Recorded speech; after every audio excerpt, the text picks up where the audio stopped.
Okay, actually, being that we have such a delay, we're going to be actually starting in 2 minutes. All right. I want to thank everybody once again for joining in on tonight's class.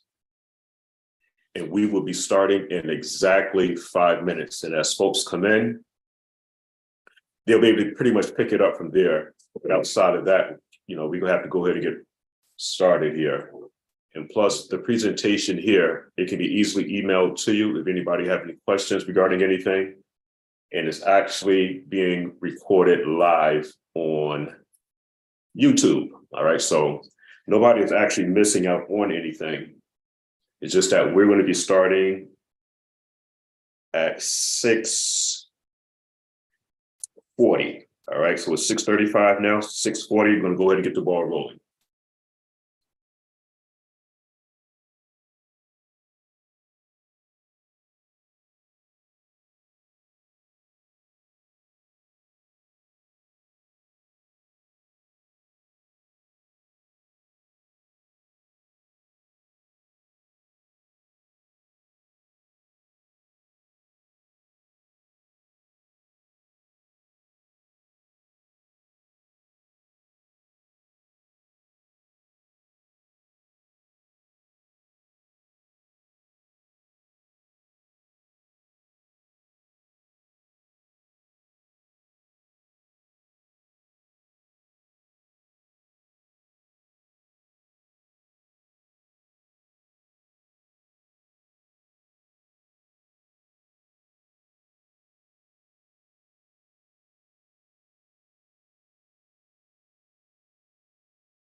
Okay, once again, just doing a mic check here.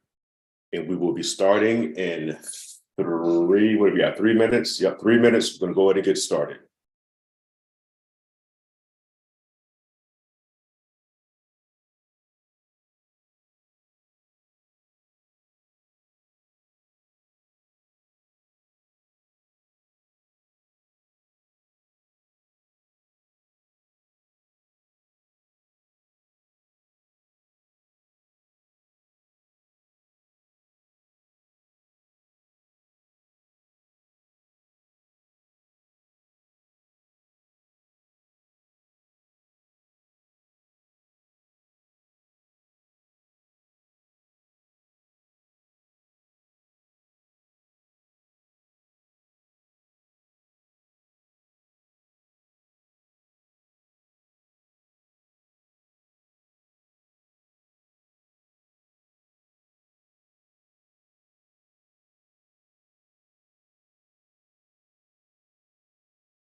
Okay, shalom, shalom, Shabbat shalom, Mishpachar. I'm your brother Khasadahba, and I'm going to go ahead and get the class started for this evening. And once again, I want to thank everybody for taking time out of their busy schedule to join me this evening. As we present tonight's class, it is entitled, The Pre-Incarnated Christ Visits Daniel. All right. Once again, the title of tonight's show is The Pre-Incarnated Christ Visits Daniel. And like I do it in all of the classes that I do, Mishpachar, which means family in Hebrew, what I would like to do is start us off with the Father's Prayer in Hebrew. And then after that, we'll do it in English so that everybody has a clear understanding on exactly what I'm saying. All right. So let's begin tonight's service. Abinu, Shabbat Shamayim, Yit Kudash Shemkar, O Yit Barak Makutkar, Resunka Yahiye Ishui, Ba Shamayim, U Ba Aretz, Ut At Ain, Lach Menu Tamedit, Umakulanu, Kataatenu, Kaasher Anaknu Mukhalim, U Al Tabi Anu Layide Nasayon, U Shamranu Makal Ra, Hallelujah. All the things of the Father. And so what we're going to do, Mishpachar, is that we're going to now do it in English so that everybody has a clear understanding of what I just said. I said it in Hebrew. And once again, I'm going to now do it in English. Our Father, which art in heaven, set apart be thy name. Thy kingdom come, thy will be done on earth as it is in heaven. Father, we pray that you give us this day our daily bread. Forgive us of our debts as we forgive our debtors. Lead us not, Father, into temptation, but deliver us from all that is evil. For thine is the kingdom, and all esteem belongs to the Father through his Son, YAHUSHA Ha'Mashiach, who is the atoning sacrifice for the nation of Israel. And with that, we say hallelujah. Once again, all esteem to the Father. So, Mishpachar, as you can see, for the last couple of weeks, I have been doing a lot of studying, a lot of reading on the book of Daniel. And the reason why I took such an interest in the book of Daniel is because it deals with a lot of end time prophecies. And I really believe that it is our responsibility to kind of get a grasp of where we're at today, which I believe to be end times. I know that it's been said over the years that these are the last days, these are the last days, these are the last days. So even if you heard that term before, let's say 50, 60 years ago, if your grandmother, your great-grandmother, or your great-great-grandmother said those things to you, actually, she was correct, all right? We are living in a specific time where I believe that everybody should be on their P's and Q's. Meaning now is that it is very important that we understand what the Father is actually requiring of us in order to be in covenant relationship with him.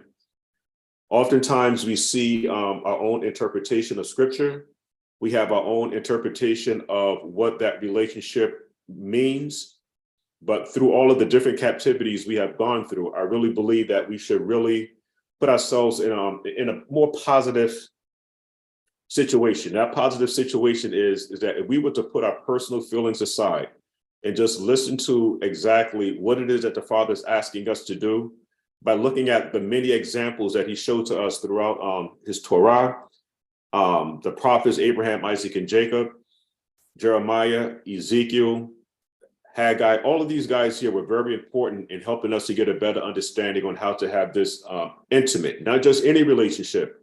We're talking about we want to have a personal, intimate relationship with the Father, not just any relationship, once again, but we want to make sure that we have an intimate relationship with the Father so that we can have that right spiritual connection that we're supposed to have. Now, as you see as the heading in tonight's program, I believe that Daniel is probably one of the most important figures of all our biblical fathers. Once again, I believe that Daniel is very important, not to exclude anybody else, but I find Daniel very interesting. So once again, Mishpachar, I just want to say shalom, shalom, Shabbat shalom to all those that are listening through Zoom and those that are listening through YouTube.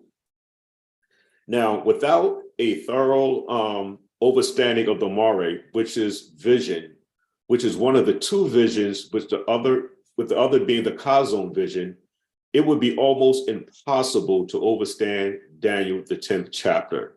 So once again, my argument has been from the very beginning that Daniel actually sees two visions. One vision is called a Moreh, the other vision is called a chazown.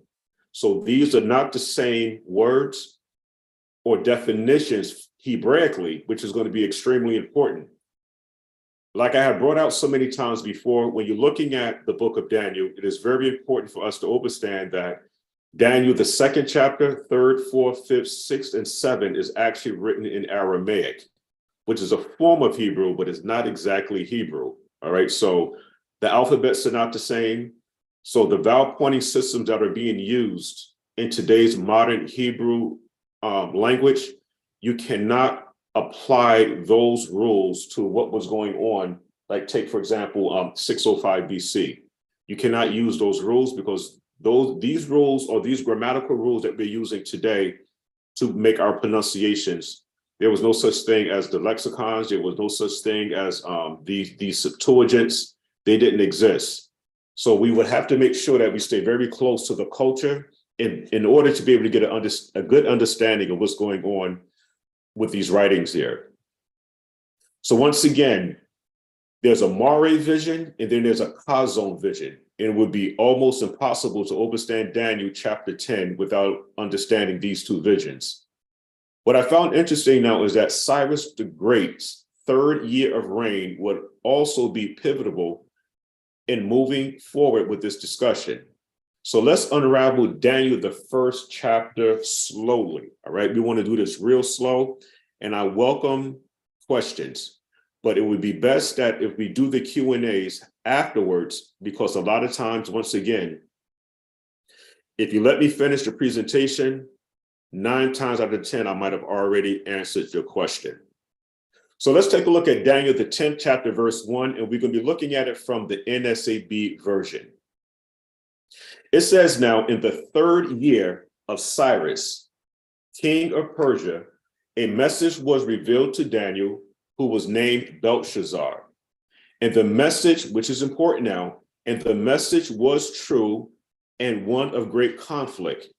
But he, which is Daniel, understood the message and had an understanding of the vision. That word vision is highlighted in blue. That word vision is Moreh. It is very important, once again, that we understand or understand that Daniel saw two visions. One vision, once again, is called a Moreh. The other one is called the chazown. What I also found very interesting in Daniel, the 10th chapter, verse 1, it makes mention that this is now the 3rd year of Cyrus, king of Persia. So the 3rd year of King Cyrus would be 535 BC, or better yet, between 536 and 535 BC. What makes this so interesting is that Southern Kingdom's captivity started under the Babylonians with Nebuchadnezzar in 605 BC. So when you look at Daniel, the 10th chapter, verse 1 is explaining to us that this is actually the 70th year. This is the end of Southern Kingdom's captivity, the end. And so we see now that Gabriel is actually having a very serious conversation with Daniel, trying to explain to him what these two visions are and how they actually play out present, future, which is now the time that we're living in, so that those of us that are living now in these latter days might be able to understand exactly what's going on. Now, proof of this mathematical equation that we're using here now is that only thing the person would have to do, if you subtracted 605 from 535, you actually get, if you subtract 535 from 605, you actually get 70 BC. 70 BC. Meaning now how long Southern Kingdom now has actually been in the Babylonian captivity.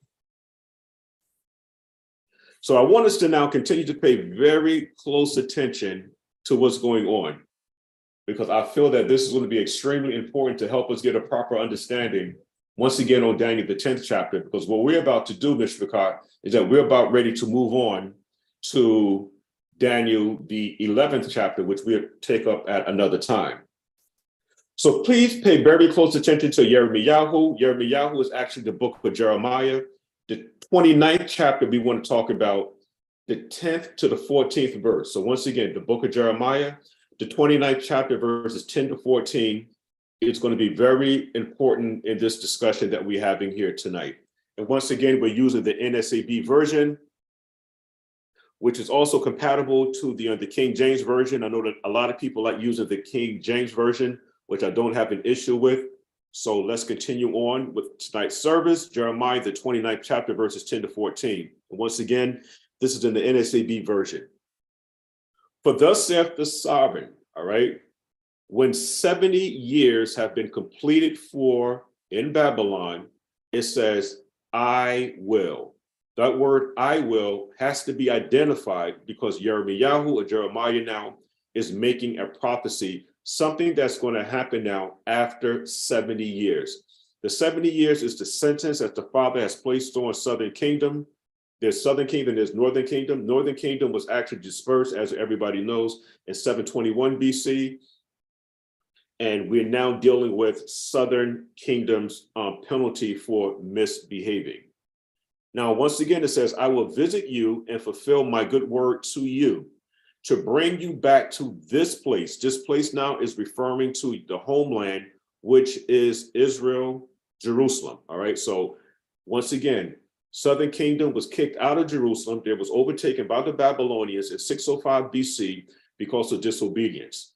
But Jeremiah now is making a very bold statement. And we'll get back to that a little bit later, where it says, I will visit you. That has to be understood because as you see in tonight's presentation, I have that in bold black letters. For I know the plans that I have for you, declares the sovereign, plans for welfare and not for calamity, to give you a future and a hope. Then you will call upon me and come and pray to me, and I will listen to you. You will seek me and find me when you search for me with all your heart. So these are the terms and the conditions to the covenant. In order for the Father to have that intimate relationship with the nation of Israel and those and others who actually believe in Torah and understand who is the firstborn, Bikor or Bikurim, is the nation of Israel. The key to this, to verse 13, is we're looking at total submission. Without total submission, you cannot have a relationship with the Father. Once again, if there's not total submission, meaning now is that everything has to be done according to the Father's will, not your personal feelings, not your heart, whatever it is that might be going on with you. You have to put all of those things to the side and make sure now that you are actually submitting to Torah. So once again, in verse 13, it says, you will seek me and find me when you search for me with all your heart. I will be found by you, declares the sovereign. And I will, listen to this word here, restore. I will restore your fortunes and will gather you from the nations. So right now, even to this day, the nation of Israel, the true biblical Hebrew Israelites, are scattered amongst the four corners of the earth because of disobedience. And this can be clearly explained in the book of Deuteronomy, the 28th chapter. But the Father clearly says, I set before you life and death. And the goal always was for Israel to follow life, to follow Torah, to be in complete alignment with the fathers. But we see now is that if there's any type of hiccups or bumps in the road, there's consequences for that. And we know Israel as a nation, we have gone through a whole lot of ups and downs, being disobedient to the Father. And so now we're suffering the repercussions of not being in total submission to the Father. So once again, I will be found by you, declares the sovereign, and I will restore your fortunes and will gather you from all the nations and from all the places where I have driven you, declares the sovereign. And I will, which is very important, I will bring you back to the place from where I sent you into exile. Now, let's dissect Jeremiah, the 29th chapter, verse 10, a little bit more in detail. Jeremiah is making a very bold claim here. And I'm going to read it one more time to see whether or not you were able to catch on to it. It says, "For thus saith the sovereign, when 70 years has been completed for Babylon, I will visit you." So the question now becomes, who is the you that the Father is going to visit after 70 years? And the individual, because the word I is a personal noun, so it's describing a particular person, and that person now who the Father is going to visit after 70 years is Daniel. So Jeremiah in the 29th chapter, verse 10, is actually referring to Daniel, and we're going to prove that Jeremiah is referring to Daniel when it says, "I will visit you and fulfill my good word to you to bring you back to this place." All things must be proven through scripture. Question, all right? I have a question for those of you that are listening. And once again, I want to thank you for your participation in tonight's class. But I have a question. Did Daniel actually see the Moreh, who is the pre-incarnated YAHUSHA HaMashiach, commonly known as Jesus the Christ, and the word Christ means anointed?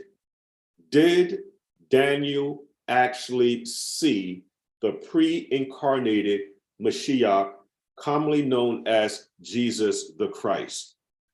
Let's take a look at Daniel, the 10th chapter, verse 6 in the NACB version.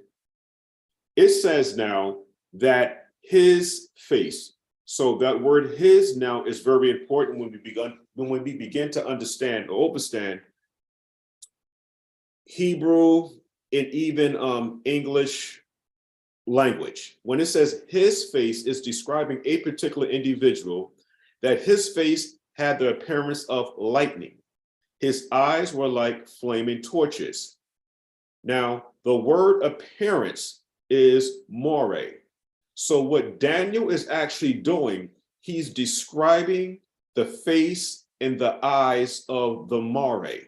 And this Moreh here, I'm arguing, is YAHUSHA HaMashiach, but he's at this point in a pre-incarnated form. Meaning now is that this is before the death and resurrection of the Mashiach. So understanding pre-incarnation is going to be extremely important, because at this point in the book of Daniel, the 10th chapter, verse 6, the Mashiach had not died and resurrected for the nation of Israel. Let's move on. Daniel understands the Moreh, and it is the Mashiach, commonly known as Jesus. This is the same word used in Daniel, the 8th chapter, verse 15. Now, to put some of the pieces of the puzzle together, let's look at the book of Daniel, the 8th chapter, verse 15. And once again, we are still in the NACB version. "And behold, standing before me was one who looked." And you look up that word look, we have the word, once again, Moreh. And this Moreh had the appearance of a man. So once again, we have to identify this man. What is the role and the function of this man? We know that Gabriel is actually speaking with Daniel. So we know that this man is not Gabriel, but this man is actually a Moreh. And we're going to go into a little bit more detail to show that this particular man is of a higher authority than Gabriel. Let's read on. As we have previously discussed, because I've done this class so many times before, that this man in Daniel, the 8th chapter, verse 15, in Hebrew, where it says in Hebrew, it says is a mighty man. And that mighty man is the Hebrew word gabar, or gabar, and it means one who has the ability to fight. Once again, where it says in Daniel, the 8th chapter, verse 15, "And behold, standing before me was one who looked like a Moreh," and then it makes mention of a man. Now that word man isn't ish, but that word man is a mighty man. It's a gabar, one who has the ability to fight. And who would this man be fighting against? is going to tell you now in the book of Daniel, the 10th chapter, where there was a hindrance that prevented Daniel from having a particular type of conversation with Gabriel, because Gabriel was held up for 21 days. 21 days. And there was someone here that intervened for Gabriel that assisted him, and that person name now, or that messenger name was Michael. And we'll talk about that a little bit later. My second article of proof of Daniel encountering with the pre-incarnated Christ, because I'm looking at this whole thing now as a court scene. And being that I'm looking at it as a court scene, I'm looking for, hold on one second, Mishpachah, 1 second. So I'm gonna turn down this volume. I'm having some feedback here. I want to make sure that we have good connection. Okay, hallelujah. We are good. We're good. So, my second article of proof of Daniel encountering the pre-incarnated Christ, or the Mashiach. Let's look at Daniel, the 10th chapter, verses 5 through 9.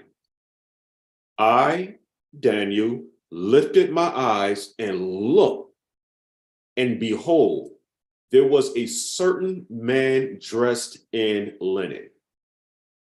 Verse number 5 is so important because when you look at this now in Hebrew, which is in Hebrew, it doesn't say a certain man, it says one man. So if we were to read this correctly, it says, I lifted my eyes and looked, and behold, there was one man dressed in linen, whose waist was girded with a belt of pure gold of Uphaz. Verse 6, he's describing now this Moreh. His body also was like beryl. His face had the appearance. That word appearance is Moreh. So once again, Daniel is describing this man, his face and his body, and this man is a Moreh. So we have a description of his eyes. His dress attire was of linen. Upon his waist was girded a belt of pure gold. His body was like beryl, and his face had the appearance of lightning. Let's go ahead and finish on getting a full description of the pre-incarnated Christ, YAHUSHA HaMashiach.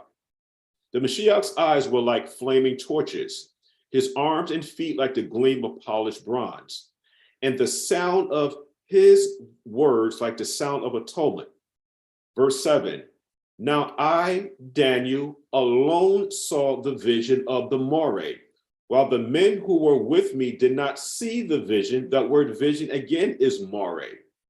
Nevertheless, a great dread fell on them, and they ran away to hide themselves. So I was left alone and saw this great vision. Great vision. That great vision, once again, is Moreh. Anybody that wanted to do any type of critical thinking, anybody that wanted to do any type of critical investigation, I would strongly advise making sure that you read the text in its original language. And then once you do that, do comparisons to make sure that everything is done properly, so that when you present your argument to a crowd or to an audience, your information is as accurate as possible. We don't want any mistakes here, especially those of us who are calling ourselves shepherds tending sheep. So it is very important that we come up with solid, sound information here. So verse 8 again, and we're in the book of Daniel, the 10th chapter, verse 8. So I, Daniel, was left alone and saw this great vision, which is the Moreh, yet no strength was left in me, for my natural color turned into a deathly pallor, and I retained no strength. So just think of that for just a moment. In order to be, or if a person was in the divine vicinity of the Mashiach, you would not have the energy and the zeal to stand before him. You would always be in a position of submission, because you're now in the presence of someone that is divine.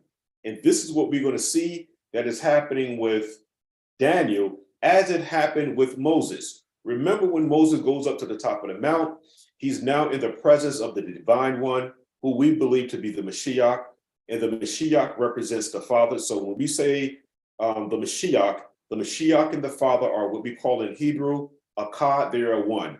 This is the reason why the Mashiach, when the Talmudim, for example, when the Talmudim, which are the disciples of the Mashiach, I think it was Kepha or Peter said, "Show us the Father and it sufficeth us."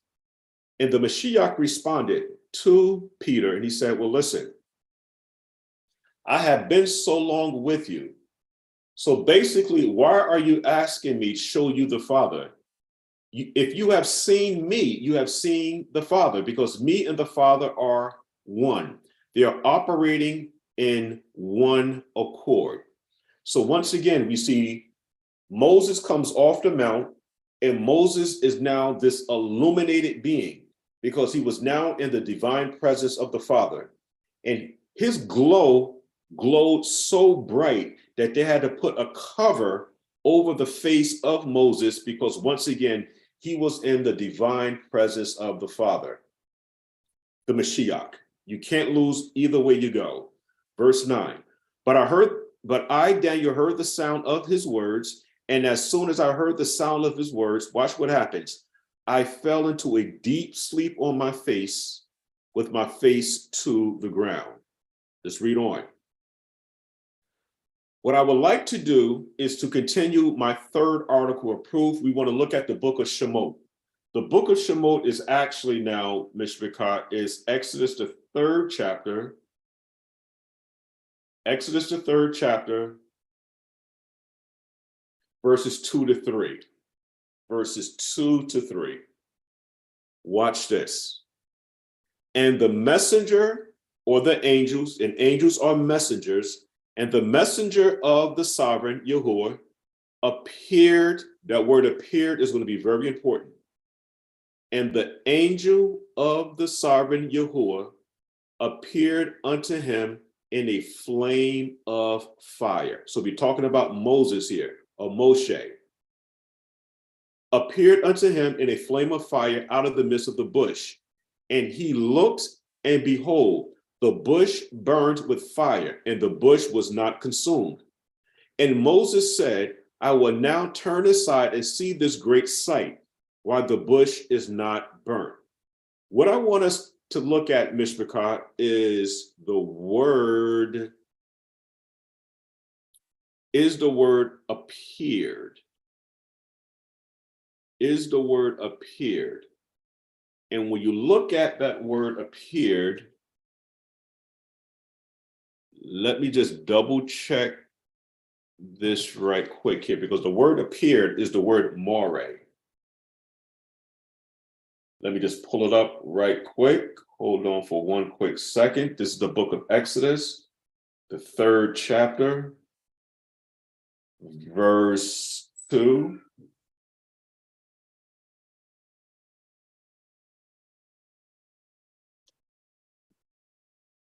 Actually, it's not that one there. We have the word. Hold on one second, Mishpachah.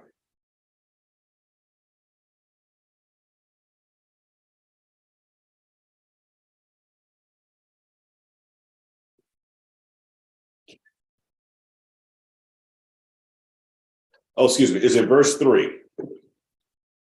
And Moses said, I will now turn aside and see this great sight. That word sight is the Strong's number 4758. And so this great sight that Moses actually saw was the Moreh. And my proof now will be it's Strong's number 4758. We have the word Moreh. And when you look at the Hebrew word study, transliteration, pronunciation, etymology, and grammar of the word, it means sight, appearance, and vision. Sight, phenomenon, spectacle, appearance, vision. Then it goes on. Then it has a Browns-Driver-Briggs definition.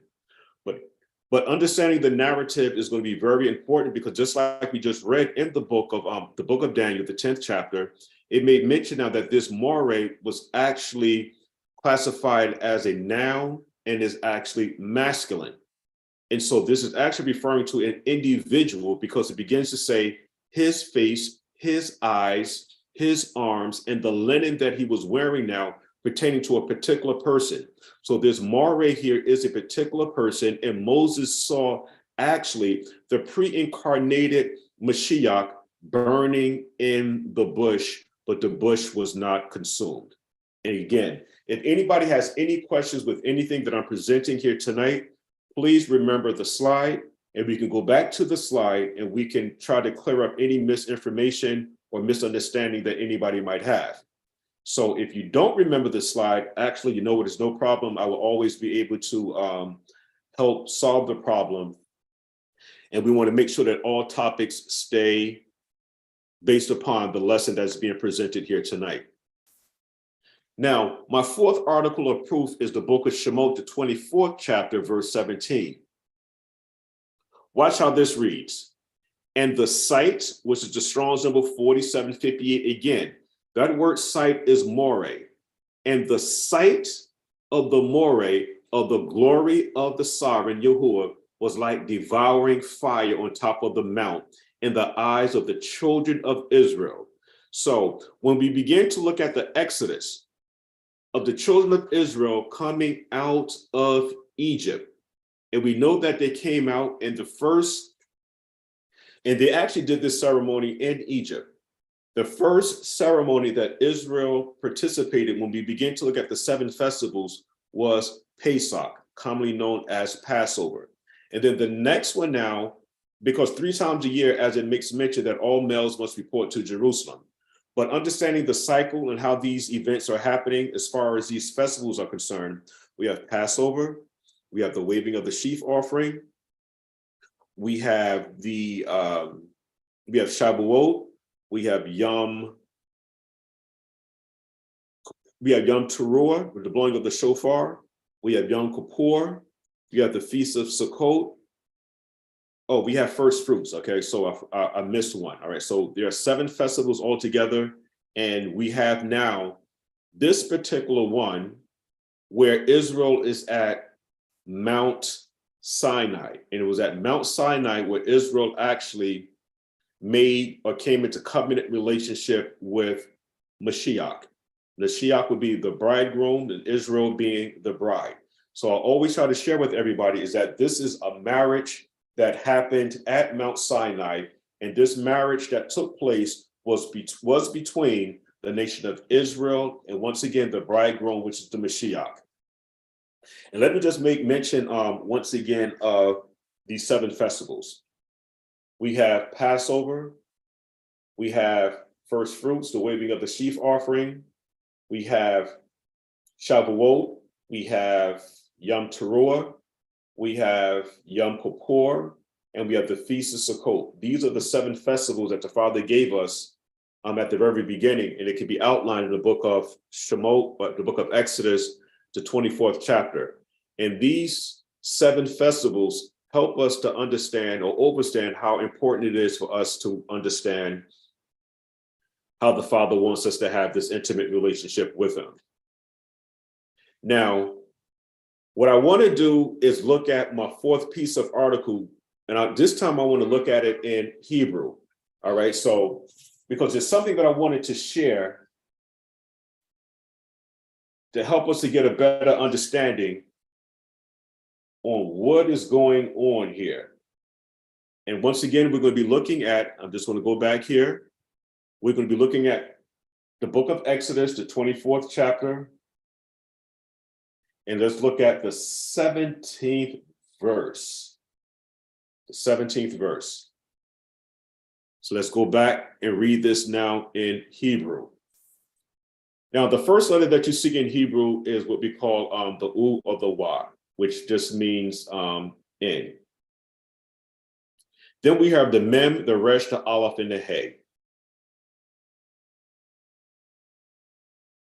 which means Marah or Moreh. And you see that we have underneath, we have vowel points, which is giving us instructions on actually how to pronounce this word. So we have now in 24:17, and we have and the Moreh, then we have the Kuf, the Bet, the U, and we have the Dalet, which is Kabod, which is going to be very important.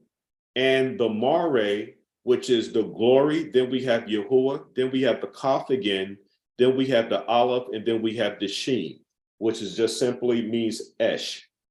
And then we have the Aleph, we have the Kaf, the Lamed, then we have the Tau. And that word is pronounced Oak Halet. Oak Halet. Then we have the Bet, and then we have the Resh, the Aleph, and then we have the Sheen. And that is Barosh. All right, Barosh. Then we have the Hay. Then we have another Hay, because the first Hay just means the. And then we have the Hay that's in the pink box, which is the Ha. And then the Resh, which just means Har. And then we have the Lamed, which means two.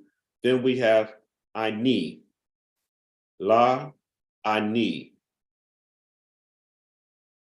Or Ene. Then we have the Bet, the Nun, and the Yod, which is Bani. Then we have Yashra'al. Everybody who understands Hebrew, that's real simple there. We have the Yod, the Sheen, the Resh, the Aleph, and the Lamed, Yashra'al. Some say Yisrael. But what I want everybody to pay very close attention to is that when you look at the first box in pink, you have the Mem, the Resh, the Aleph, and the Hay. That Mem means who or what. Once again, the Mem alone, when you add it to the beginning of a word, it means who or what. So this is actually, and then the last three letters is the Resh, the Aleph, and the Hay. The Resh and the Aleph and the Hay is Ra'ah. And the word Ra'ah means to see or he saw. So the way that this should be read properly is, and who or what did he see? And what he saw was the glory or the esteem, kabod of YAHUAH. So the Moreh is actually the kabod, the esteem, the glory of YAHUAH, which identifies a person, which is what we have been sharing so far, like for the last 40 minutes. So I pray that this is very clear, helping us to get an understanding or proper understanding on how to even look at this now in Hebrew. Now, let's continue on with the lesson. We only have a few more slides here. And once again, I want to thank everybody for your participation here tonight. Question: did Ezekiel also see the pre-incarnated Christ? Let's take a look at the book of Ezekiel, the first chapter, verses 26 and 27. Watch how this reads. Now, above the expansion, in Hebrew, that word expansion is rakia. And when we begin to look at the word rakia, expansion or firmament, it makes mention now that we're talking about something that is over the firmament, over the rakia. Because my argument now is that we're actually living in an enclosed dome. All right. So all of the luminaries, like the stars and the moon, all of these things now are inside of the firmament, not outside of the firmament. So now above the expansion that was over their heads, we're talking about now these four creatures that Ezekiel is seeing. If anybody wants a clearer understanding of what's going on here, I would strongly advise that you read Ezekiel, the first chapter, down to the 27th verse. But because of time now, I'm trying to show here a position that this particular messenger has over the four creatures. And once again, these messengers now are actually now messengers of the Father, as we know that the Father is not a messenger. He sends messages. So when we begin to look at DNA, deoxynucleic acid, and the ribonucleic acid, we know that the DNA never leaves the nucleus. And what happens now is that the DNA sends out messengers now to the rest of the body, stemming or understanding the fact now is that it always stays inside of the nucleus, and it sends out its messenger genes in order to now to keep the body intact. So we have now here is that there was a particular being or messenger that stood over the rest of the four creatures. Let's read on. Now, above the expansion that was over their heads, there was something resembling a throne, like lapis lazuli in appearance. That word appearance is Moreh. So once again, we're describing the Moreh in the position that he has was over the four creatures, standing over the firmament or the Rikia. And on that which resembled a throne high up was a figure with the appearance of a Moreh. The word appearance again is Moreh. Now this appearance now was an appearance of a man. Like I had shared earlier, this Moreh is describing a man, and not just any man, but a particular man. A particular man. This particular man was a mighty man. This mighty man had the ability to fight for the nation of Israel. This particular man had more strength and more authority than Gabriel. And this is the reason why it explains to us in the book of Daniel, the 10th chapter, that this man, which is the Moreh, had to even intercede for Daniel. And it goes into description where it tells us now that that particular man's name was Michael. And the word Michael is not necessarily a name. The word Michael now is actually in Hebrew, it means now one who is, or who is, it's a question. The word Michael is a question. Who is like God, or who is like El? That's the question that we're going to be identifying later on in the book of Daniel, the 11th chapter. Who is like the Father? Who is like El? Who is like God? Verse 27. Then I, Daniel, noticed from the appearance of the Moreh of his loins and upward, something like glowing metal that looked, that word looked is Moreh. So his loins, he had a resemblance, figuratively similar to a throne, and he had an appearance of a man, and he's describing just the way that Daniel described the Moreh in the book of Daniel, the 10th chapter. We also see John the Revelator on the island of Patmos describing the Mashiach the same way. And we also have Ezekiel, excuse me, describing the Mashiach the very same way. So once again, from the appearance of the Moreh of his loins and downward, I saw something like fire, and there was a radiance around him.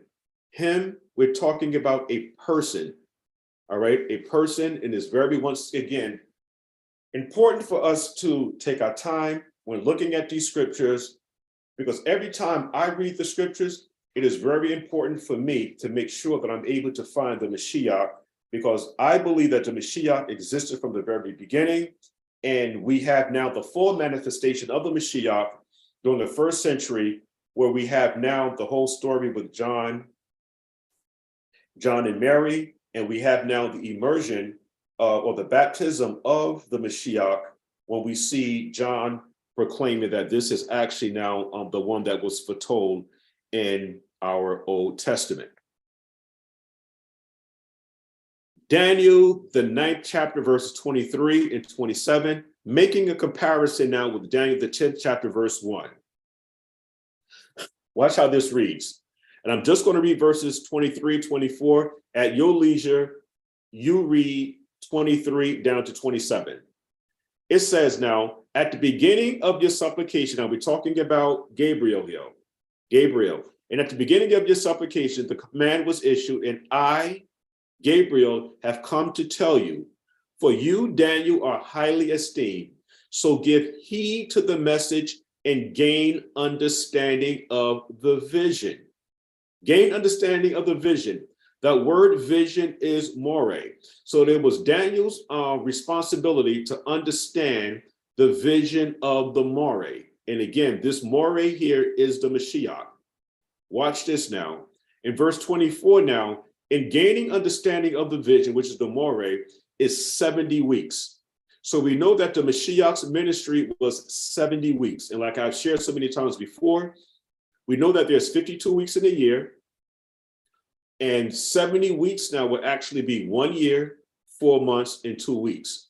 So 70 weeks have been decreed for your people and your holy city to finish the transgression and to make an end of sin, to make atonement for iniquity, to bring in everlasting righteousness, to seal up the vision. That word vision there is chazown. So whenever you see the word vision is pertaining to now the 490 years beginning at 457 BC. Looking at the importance of 457 BC, ending in 34 AD, completes now the 490 years. And with inside of this 490 years, you have the 70 last weeks of the Mashiach. But verse 24 is going to be very important because the 70 weeks that have been decreed, that word decreed in Hebrew is the word chatak. So gaining understanding of the Moreh, his mission now will be 70 weeks, and then he will be cut off for your people. That word, your people, is very explicit and it should be understood. Your people is pertaining to the nation of Israel. Your is a personal pronoun, it's pertaining to a particular people. Those particular people made a covenant at Mount Sinai. So once again, the vision is 70 weeks have been decreed, which is the Hebrew word chatak, the word decreed, for your people, which is Israel, and your holy city, to finish the transgression and to make an end of sin and to make atonement for iniquity, to bring in everlasting righteousness, to seal up the vision and prophecy, and to anoint the most holy place. Now, let's look at the comparison and what's going on with this vision. In Daniel, the 10th chapter, verse 1, it says, now in the third year, like we have brought out earlier, in the third year of Cyrus, king of Persia, a message was revealed to Daniel. It was revealed to Daniel, whose name was Belshazzar, and the message was true. That's what we should be all paying very close attention to. The message was true and one of great conflict. But he, Daniel, understood the message and had an understanding of the vision, and the vision is the Moreh. Let's read on. Gabriel explains the second vision. The second vision is the chazown to Daniel. Hold on 1 second, Mr. Cock. Hold on 1 second.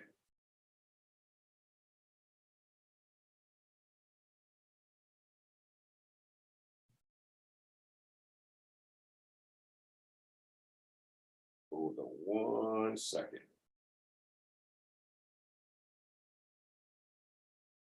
Great, excellent. We're still good. Then behold, a hand touched me and set me trembling on my hands and knees. So I want everybody to even pay very close attention to this posture that Daniel is now in. He's in a position of submission. And you see a lot of Muslims in this particular position when they're doing their prayer. And we call it tefillah in Hebrew. And in the Islamic world, they're looking at this as salat. So Gabriel explains the second vision, which is the chazown to Daniel, and Daniel is now on his hands and knees. He said to me, O Daniel, man of high esteem, understand the words that I'm about to tell you. All right. So these are some new words. This is new information because Daniel already understood the vision of the Moreh. So he said unto me, O Daniel, man of high esteem, understand the words that I'm about to tell you and stand upright, for I have now been sent to you. And when he had spoken to me, I stood up trembling. Then he said to me, do not be afraid, Daniel, for from the first day that you set your heart to understand this and on humbling yourself before the sovereign, Your words were heard, and I have come to respond to your words. But the prince of the kingdom of Persia was standing or withstanding me for 21 days, and we talked about that. Then behold, Michael. Michael means, once again, who is the question. Who is like El? Then it goes on to say, one of the chief princes came to help me. Very important. One of the chief princes, we have to identify who is this chief prince. One of the chief princes came to help me, for I had been left there with the kings of Persia. Now I have come to give you an understanding of what will happen to your people, Daniel, in the latter days. For the vision, which is the vision of the chazown, all right? And the chazown is 2,300 evenings and mornings. And we know that the 2,300 evenings and mornings actually equates to 2,300 years. The days now mean years. Now I come to give you an understanding of what would happen to your people in the latter days. For the vision, which is the chazown, pertains to days yet pertaining to the future. To the future now. All right. So this is where it gets real interesting. I've been showing this timeline for quite some time here, and I pray that everybody has taken the time out of their busy schedule to actually look at this timeline. The decree that went out to restore Jerusalem was in 457 BC under King Xerxes.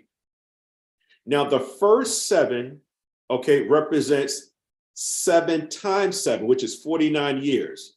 So we have 7 or 70 prophetic weeks, and 70 times 7 is 490. So we have 70 prophetic weeks, and we have 490 literal years. So we have weeks we have to pay very close attention to, and we have literal years that we have to pay very close attention to. So we have 7, 62, and 1. 7, 62, and 1 gives us 70 weeks. But those 70 weeks has to be, once again, moved into a different mathematical equation, meaning 490 years. So it took actually 49 years to restore and build or rebuild Jerusalem. It took 49 years to do that. So once again, if you take 49 from 457, you get 408 BC. So when we add our landmark of 408 BC, we now have 62 years left to the coming of the Mashiach. Now, 62 weeks now times 7 is actually 434 years. So from 408 BC, we now have 434 years to the coming of the Mashiach. The Mashiach came in 27 AD. Because we know that there's no year 0. The Mashiach, once again, came in 27 AD. I did plenty of classes on that, so we're not going to rehash too much on that. If anybody wants, again, my notes, I am more than willing to give you and share my notes with you for free. For free. So we have now 49 and 434. And then we have the 7 years. So we see now half of 7, because we know that the Mashiach was cut off in the midst of the literal week, and the Mashiach was actually cut off in the midst of 7 years. So the Mashiach being cut off in the midst of the week, what the understanding now is that he was also, let me back up here a little bit. The Mashiach being cut off in the midst of the literal week, with the understanding now of the Mashiach being inside of the heart of the earth for 3 days and 3 nights, or 3 nights and 3 days. You give us a completion of the rest of the week. And like I said earlier, we have to also now make this fit now with the 7 literal years, meaning that the Mashiach was cut off now, actually also now in the midst of the 7 years. And then now we have to fulfill the other the other 3.5 years. When you add 49 years with 434 years, we see now that the 490 literal years ended in 34 AD. 34 AD. So the Moreh vision, the Moreh prophecy is only 490 years. So once again, with the decree made by Xerxes, because there was 3 decrees, one by Cyrus, one by Darius, and the final decree, like I shared so many times before, was made with Xerxes in 457 BC. And you look at the 490 years that ended in 34 AD. And what was so significant about 34 AD? What was significant about 34 AD is that we have the stoning of Stephen. And we have now the Jews now that were, or the Yahudim now that was in Jerusalem, and some even in Rome at that time. We have our people were scattered because of the stoning of Stephen. Stephen was a man of renown. He was a man of recognition. And so if they were able to do this stoning to Stephen now, the people were believing now, listen, you know what? Anything can happen to us, because once again, Stephen was a man of renown. Also, we have to pay very close attention to what happened in 34 AD is that we have the calling of Shaul, which is Paul. When Paul now was on the road to Damascus, he had a revelation where he actually now heard the Mashiach speaking to him, complaining to him, why is it that he's kicking against the pricks? The affliction that Paul was doing to the nation of Israel had an effect on the Mashiach. Meaning this is that the man and the woman, the bride, the groom and the bride, whatever happens to the bride affects the groom. And whatever happens to the groom affects the bride. So this is a marriage. So we have now Paul kicking against the pricks. And so once Paul got this revelation, what he was doing was wrong, because Paul was actually consenting to the death of Stephen. And so this is where Paul has his conversion at now, which ends 34 AD, the 490 literal years. What is also interesting that we must pay very close attention to is that Jerusalem was destroyed in 70 AD, but the destruction of Jerusalem didn't happen under the Moreh vision, which is the 490 literal years. That happened under the chazown. And this is what Gabriel has come to explain, excuse me. This is what Gabriel has come to explain to Daniel, the vision of the chazown. Now, this is where it gets very, very interesting, because I have a timeline here, all right? This timeline is going to be very important. But what I don't do, I do not, let me say this again, I do not give a date when all of this is going to come to a climax. That's not what I'm doing. Only the Father knows exactly when that time is. But I will share with you is that we're living in some very crucial times here, very crucial. And I would advise everyone to be wise like the 5 virgins who kept oil in their lamps, all right? Keeping the oil in your lamps, meaning now is that do not let your light go out. You are supposed to be the light of the world. And the light represents the anointing, the oil represents the light, because no man lighteth a candle and hideth under a bush. So whenever individuals who are not in the walk see you, they should see the light in you, which is Torah, on how you interact with your Isha, which is your wife, your children, and how you conduct yourself around other folks. All right. So make sure that you never let your light go out. So once again, Mr. Cobb, this is the timeline that Daniel doesn't understand. Daniel or Gabriel has come to explain the second vision, which is the chazown vision, to Daniel. Let me also share here now is that there's a gentleman by the name of Angels in the Glen. He has done a very excellent job. I've looked at a lot of his information based upon the knowledge that the Father has also given me on how to read the Hebrew, on how to understand Scripture. I don't have any issues with the gentleman here. And there's others also that I've looked into their works to see what they're actually doing with these end time prophecies. But I do have a slight different perspective than Mr. Glenn here. To my far left, you see this colossal figure that Nebuchadnezzar had a dream of, and he needed an interpretation of this colossal figure. And we know that Nebuchadnezzar has sent out a decree that he wanted all of his astrologers, his necromancers, his prognosticators, and all of these divine wizards to not only interpret his dream, but tell him what the dream was. And no one was able to do that but Daniel. And Daniel was able to do that because he was so divinely connected to the Father. So the head of gold represents, as everybody know, the Babylonians. And the Babylonians ran from 605 BC to 539 BC.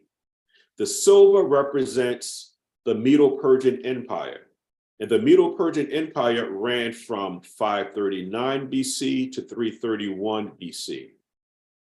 Now, the bronze represents Alexander the Greek, which are the Greeks now, and they ran from 331 BC to 168 BC. And then we have the Battle of Pydna, where we have now the iron. The iron represents Rome, Then we have,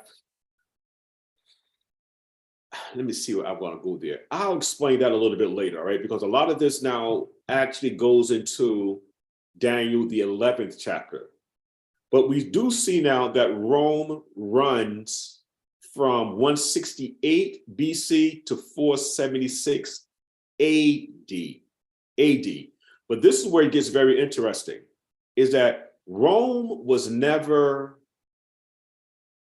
destroyed. They just went through a transition. But there were 4 barbarian tribes that came up against Rome and divided Rome. This is what they actually did. And so now you have the iron mixed with clay, and you have the 10 toes.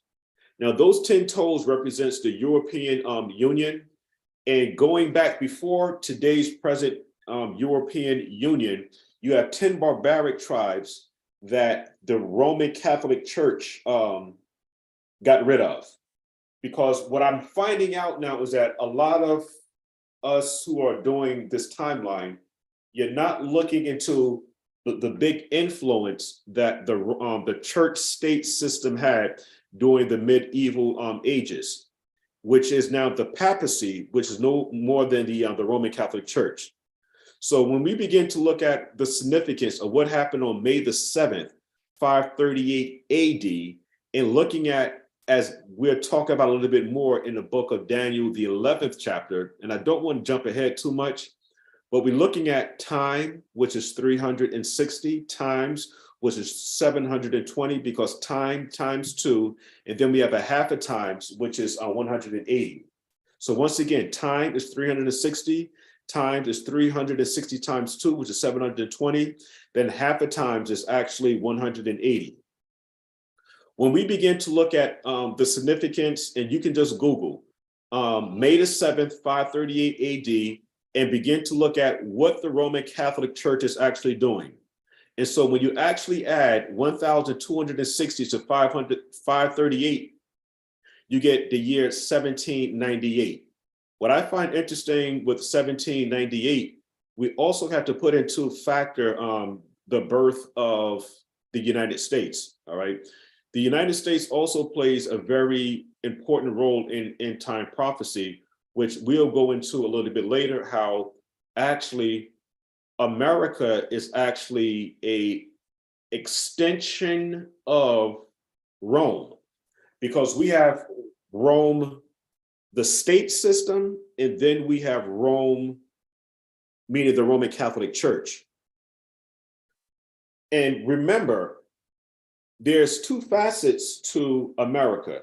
We have United States of America, meaning that United States is a corporation first. But in order for us now to have this corporation, it must have a military behind it. In the same way that we see what happened with Rome. Rome, at one time, they had many gods. But we have now the Roman Catholic Church coming into play. And what the Roman Catholic Church did is that they narrowed it down now to Catholicism.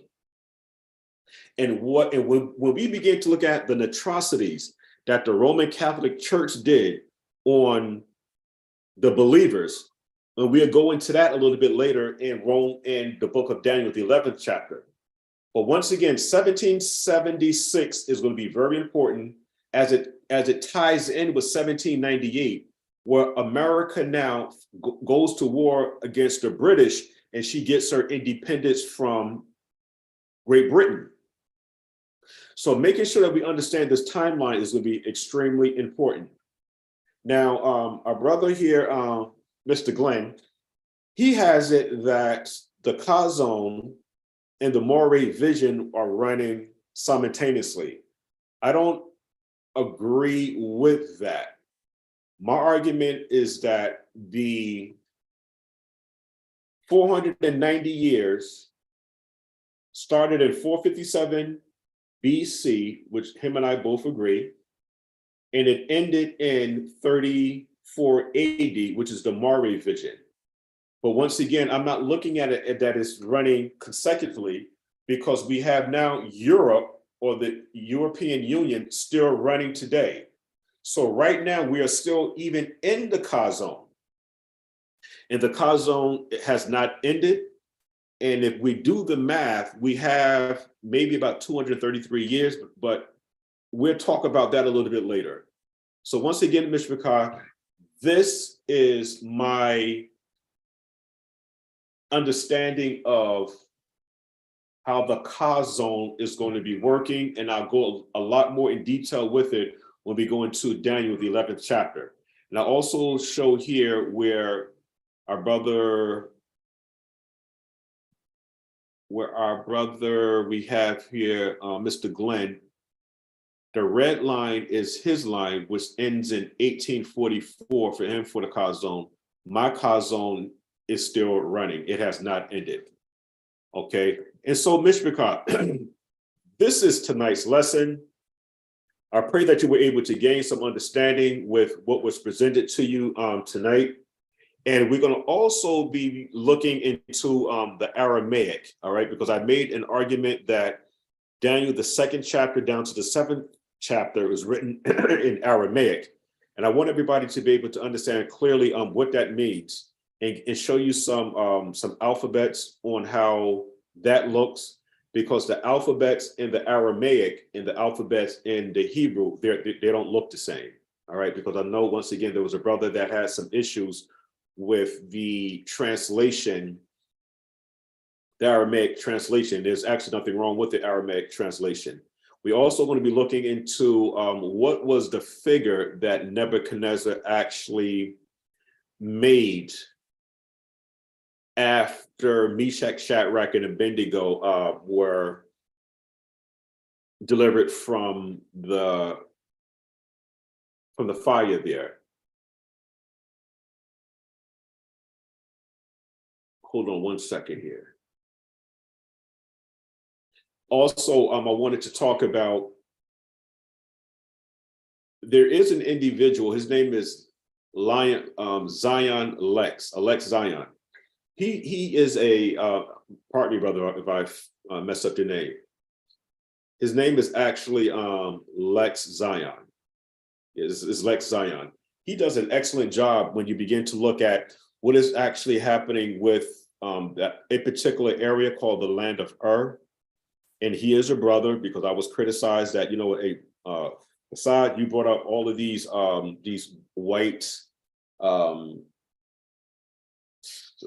archaeologists And to me, once again, right is right. It doesn't matter what color you are.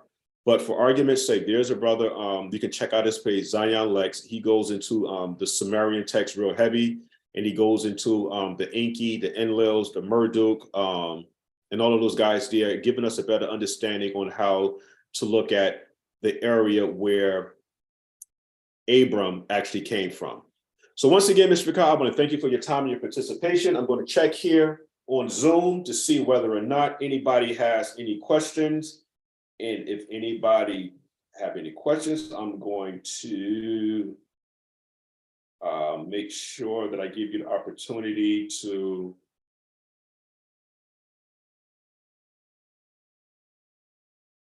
ask your question. Okay, but it looks like everybody is good. Hallelujah. Okay, so Mr. McCobb, we're going to go ahead and end tonight's class. And once again, I want to thank everybody for their participation.